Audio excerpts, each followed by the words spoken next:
दो बातें हैं। पहली बात, लद्दाख के लोगों को बीजेपी ने कुछ वादे किए थे। अब जब वादों की पूर्ति नहीं हो रही है तो जनभावना आक्रोशित होती है। और मैं हमेशा से मानता हूं कि हिंसा किसी भी समस्या का समाधान नहीं है, हिंसा नहीं होनी चाहिए। और मुझे लगता है कि किसी भी समस्या का समाधान हिंसक वारदात से हम नहीं ढूंढ सकते हैं। लेकिन भाजपा ने जो स्पष्ट वादे किए थे लद्दाख के लेके लोगों से, उसको जब पूरा नहीं कर रहे हैं, कोई जवाब नहीं मिल रहा है, तो जनता का उनके खिलाफ आक्रोशित होना स्वाभाविक है, पहली बात। लेकिन जब हिंसा हुई और जो प्रकरण सामने आया है, जो एक फौजी परिवार का एक नौजवान जो फौज में है, उस पर जिस प्रकार की कार्रवाई कथित रूप से करी गई है, उसकी तो जांच होनी चाहिए। और मैं नहीं समझता हूं कि जो राज्य का प्रशासन है वो निष्पक्ष जांच कर पाएगा, क्योंकि खुद उसमें सम्मिलित हैं।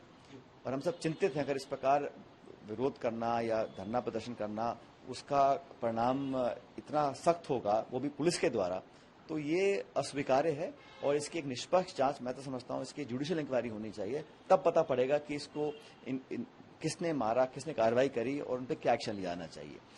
जहां तक केंद्र सरकार की बात है, क्योंकि वो एक केंद्र शासित क्षेत्र है और सेंट्रल गवर्नमेंट की पूरी जिम्मेदारी रहती है, तो उन्हें हस्तक्षेप करना चाहिए, समाधान निकालना चाहिए। और कुछ नहीं, अपने जो वादे हैं कम से कम उनको पूरा करना चाहिए भाजपा को। सर, कांग्रेस पार्टी ने एक पत्र लिखा गृह मंत्री को, जिसमें राहुल गांधी के को लेकर बीजेपी के एक प्रवक्ता हैं पिंटू महादेव, उन्होंने कुछ शब्द कहे, जैसे गोली मारने को लेकर क्लियर थ्रेटन दिया, जिसको लेकर कांग्रेस पार्टी ने कल आईवाईसी के लीगल सेल ने कंप्लेन भी दर्ज कराई है दिल्ली पुलिस में। क्या कार्रवाई चाहते हैं, और जिस तरह से लगातार राहुल गांधी को लेकर धमकियां दी जा रही हैं, उस पर आपकी क्या? देखिए, राहुल गांधी जी इस देश के प्रतिपक्ष के नेता हैं, और हम सब जानते हैं कि जब चुनाव हुए इस बार, तो 40% लोगों ने सत्ता पक्ष के लिए वोट किया, और जो कंबाइंड ऑपोजिशन है वो देश का 60% है। तो उन सब लोगों का, उन सब दलों का जो नेता प्रतिपक्ष होता है, वो एक संवैधानिक पद है। उस व्यक्ति के बारे में अगर इस प्रकार की टिप्पणी कर रहा है कोई, और पब्लिक प्लेटफॉर्म पर धमकी दे रहा है, जान से मारने की धमकी दे रहा है, और सरकार कुछ नहीं कर रही, तो इससे ज्यादा नकारात्मक रवैया क्या हो सकता है। भाजपा का प्रवक्ता नेता प्रतिपक्ष को इस प्रकार धमकी दे, वो बंद कमरे में नहीं दे रहे हैं, वो पब्लिक प्लेटफॉर्म पे दे रहे हैं। तो राहुल गांधी जी की सुरक्षा को लेकर सरकार ने अब तक क्या कदम उठाए हैं, और इस धमकी देने के बाद उस व्यक्ति पे क्या कार्रवाई करी है, सरकार को उसका जवाब देना चाहिए।